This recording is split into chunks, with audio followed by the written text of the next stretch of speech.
بسم الله الرحمن الرحيم والصلاة والسلام على رسول الله صلى الله عليه وسلم. إن الحمد لله نحمده ونستعينه ونستغفره ونعوذ بالله من شرور أنفسنا ومن سيئات أعمالنا. من يهد الله فهو المهتدي ومن يضلل فلن تجد له وليا مرشدا. وأشهد أن لا إله إلا الله وحده لا شريك له وأشهد أن محمدا عبده ورسوله.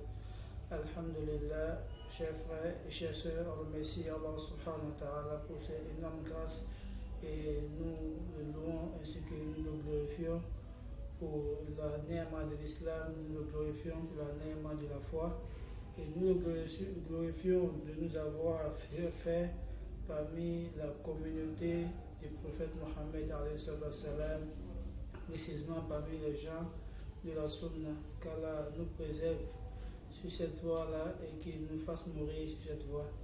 Alhamdulillah, comme on a commencé une série de cours sur l'explication de la parole de la foi, de la parole de la crainte, de la parole de l'unicité, qui est la ilaha illallah.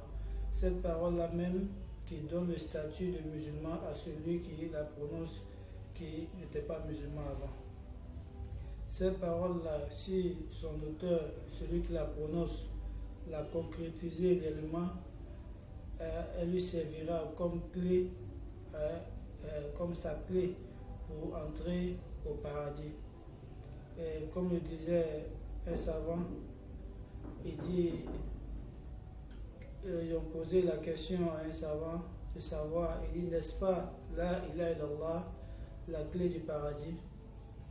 Le cheikh a dit, effectivement, la ilaha illallah est la clé du paradis. Mais comme toute clé, elle a des dents. Comme toute clé, elle a des dents. Il dit, celui qui viendra avec une clé qui n'a pas les dents conformes pour ouvrir la porte du paradis ne pourra pas vraiment entrer au paradis.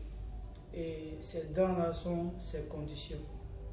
Donc c'est là que nous sommes arrivés dans notre lecture du livre La ilaha illallah, sa définition, son sens, sa définition, ses implications et ses mérites du noble cheikh Mohammed Saïd al-Raslan, qu'Allah le préserve. Donc dans la séance précédente, le cheikh Mohammed Saïd al-Raslan, il a envoyé quelques avis de cheikh Al-Fawzan avant d'entrer dans le but même de la partie même qu'il a voulu ici, qui est les conditions de la ilaha illallah. Avant d'en venir aux conditions, il va d'abord nous expliquer qu'est-ce que c'est que le tawhid, l'unicité d'Allah, qu'est-ce que cela veut dire. Et tu vois, maintenant, il va nous parler aussi de la compréhension de certains groupes de musulmans de cette parole-là, la ilaha illallah. Et on a eu à parler de groupes des gens de Wahdat al-Wujud, ceux qui disent que Allah subhanahu wa ta'ala, tout ce qui existe est Allah subhanahu wa ta'ala. Donc il a eu à dire que cette croyance-là n'est pas conforme. Et tu vois. Donc il va citer encore d'autres groupes dans cette même veine-là. Il va citer les Mu'tazila, il va citer les Jahmiya, il va citer les Hizbiyin comme les frères musulmans et autres. Mais tous ces groupes ont différentes conceptions de la ilaha illallah. Donc pour l'explication de cette partie, nous allons vraiment prendre du temps là-dessus, groupe par groupe, puis essayer de les expliquer au fur et à mesure. Mais ce que nous voudrions que les frères ainsi que les sœurs retiennent, c'est la croyance authentique qu'ils doivent avoir concernant cette parole qu'est la ilaha illallah. Quelle est la croyance authentique que tout musulman doit savoir? ce que l'on doit savoir, que nous allons transmettre maintenant. Maintenant, les divergences ou, disons, les égarements que certains ont eu sur cette parole-là, dans la définition de cette parole, après, Inch'Allah Ta'ala, on va faire des contenus sur ces différents groupes-là et qu'Allah nous guide sur le droit chemin et qu'il nous préserve de l'égarement. Donc, concernant le groupe qui a concrétisé réellement cette parole-là, conformément aux enseignements du prophète Mohammed sallallahu alayhi wa sallam, c'est ce groupe-là qu'on appelle les Ahlus Sunnati wa Jama'a, les gens de la Sunna et du consensus et du groupe. Donc, le cheikh va donner la définition. Il dit Tafsir Ahlus Sunnati wa Jama'a. Il dit l'explication des gens de Ahlus Sunna wal Jama'a. Il dit La ilaha illallah ma'anaha La ma'abuda bihaqqin illallah لأن المعبودات كثيرة ولكن المعبود بحق هو الله. Il dit la définition de La ilaha illallah. Il dit selon les gens de la Sunna, La ilaha illallah veut dire il n'y a de divinité digne d'adoration en toute vérité. Il n'y a de divinité qui mérite l'adoration en toute vérité, excepté Allah subhanahu wa ta'ala. Il dit car les choses qui sont adorées sont nombreuses, mais l'être qui mérite réellement d'être adoré est Allah subhanahu wa ta'ala. Dans le cours précédent, on a vu que les gens ils adoraient des pierres, ils adoraient des êtres, des hommes comme eux, ils adoraient aussi des anges, d'autres adorent des prophètes, d'autres adorent des saints, et ainsi de suite. Tout ça, c'est des choses qui sont adorées, c'est des êtres qui sont adorés. Mais est-ce que ces êtres-là, ils méritent réellement l'adoration? Non. Et tu vois, donc c'est des fausses divinités. C'est des personnes, c'est des choses que les gens ont pris comme des divinités à la place d'Allah subhanahu wa ta'ala. Car c'est Allah subhanahu wa ta'ala, le créateur des cieux et de la terre, qui a créé tout cela à partir du néant, qui mérite réellement quoi? L'adoration. Et puis là encore, Allah subhanahu wa ta'ala, si tu demandes aux polythéistes qui adoraient les fétiches à la Mecque, au temps du prophète sallam, si tu leur demandais qui est-ce qui a créé les cieux et la terre, ils te diront que c'est Allah subhanahu wa ta'ala. Mais ça ne les a pas empêché de prendre d'autres divinités, comme d'autres dieux en plus d'Allah subhanahu wa ta'ala.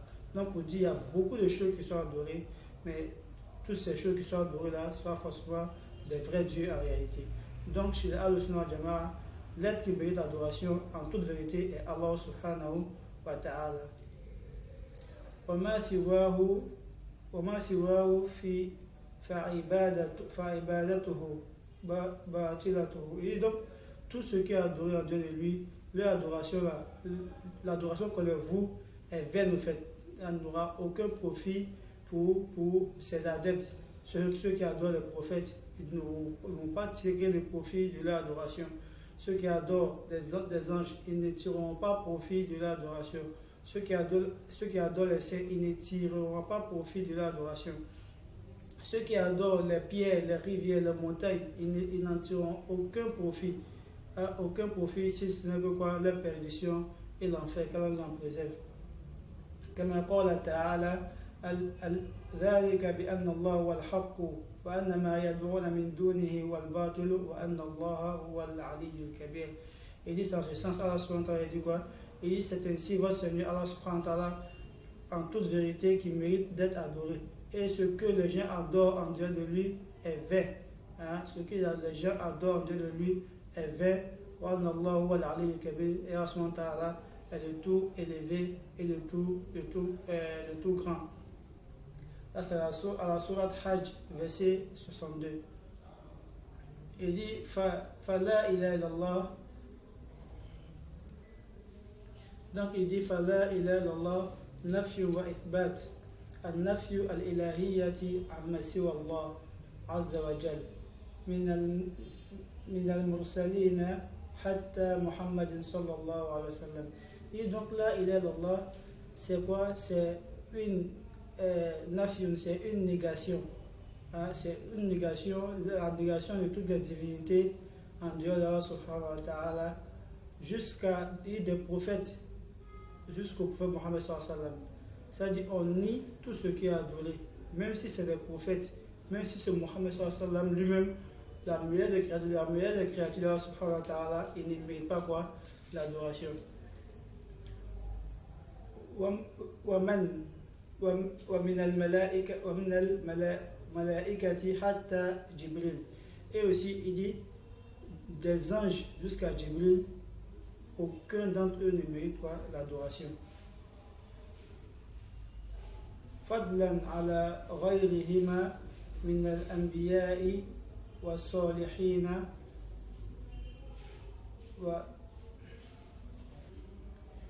donc il dit aussi, il dit فضلا عن غيرهما من النبيين والصالحين وإثباتها لله عز وجل. Il dit donc à partir, c'est-à-dire on doit régner toute adoration à Allah subhanahu wa ta'ala, que ce soit un prophète, parce que ça va parmi les prophètes jusqu'au prophète Mohammed sallallahu alayhi wa sallam, même le prophète Mohammed sallallahu alayhi wa sallam n'est pas adoration, que ce soit parmi les djinns, même Jibril, qui est, on peut dire le commandant des anges, il ne mérite pas adoration. Les pieux aussi, le plus pieux des pieux, le plus saint des saints, il ne mérite pas notre adoration. Mais notre adoration, tout cela doit revenir à qui? À Allah subhanahu wa ta'ala, car c'est le seul vrai Dieu qui mérite quoi? L'adoration. Aujourd'hui, tout ce qui a été cité là, les gens les prennent comme des dieux. Dans notre communauté, il y a des personnes qui pensent que Mohammed sallallahu alayhi wa sallam est une partie des dieux. Ça c'est le shirk. Ça c'est une mauvaise compréhension. Mohammed sallallahu alayhi wa sallam, il n'est que quoi? Il n'est qu'un homme comme nous. Et tu vois. Sauf que Allah subhanahu wa ta'ala l'a honoré et l'a élevé par le rang de messager, de prophète, et il l'a considéré meilleur parmi tous les prophètes et messagers. Aujourd'hui, il y a des musulmans qui lui accordent une partie de la divinité, comme quoi il est sorti de la lumière de Dieu, d'Allah subhanahu wa ta'ala. Aujourd'hui, d'autres élèvent en degré et en rang les imams ou les cheikhs jusqu'à ce qu'ils accordent quoi? Une partie de l'adoration, telle que les invocations, telles que des prières particulières, des zikrs et autres là-bas. Tout ça, c'est du shirk en fait. Celui qui fait cela, et puis il pense que c'est ça réellement, celui-là, il tombe dans le grand shirk. Mais celui qui fait cela par suivi, il suit les gens seulement, celui-là, il fait le shirk mineur. Et il doit se repentir et on espère qu'Allah le pardonnera si son repentir est bien sûr sincère. Et tu vois, donc on ne doit prendre comme divinité que Allah subhanahu wa ta'ala. Et tout ce qui doit revenir à subhanahu wa ta'ala, il ne doit pas revenir à une créature telle que la prière, le jeûne, les doigts, les zikrs, l'espérance, la crainte, tout ça, ce sont des adorations qui sont spécifiques à Allah subhanahu wa ta'ala et non à une créature. Car tout ce qui est en dehors d'Allah subhanahu wa ta'ala sont ses serviteurs, sont ses créatures. Qu'Allah nous en préserve.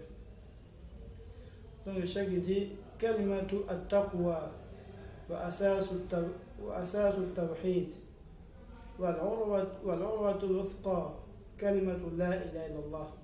Il dit la ilaha illallah est la parole de la crainte. La ilaha illallah est la parole sur laquelle est basé le tawhid, l'unité d'Allah subhanahu wa ta'ala, le fait d'unifier Allah subhanahu wa ta'ala dans tous les aspects, à savoir le tawhid dans les noms et attributs, le tawhid dans l'adoration, le tawhid aussi dans la création. Il dit c'est la ilaha illallah qui est le pilier du tawhid.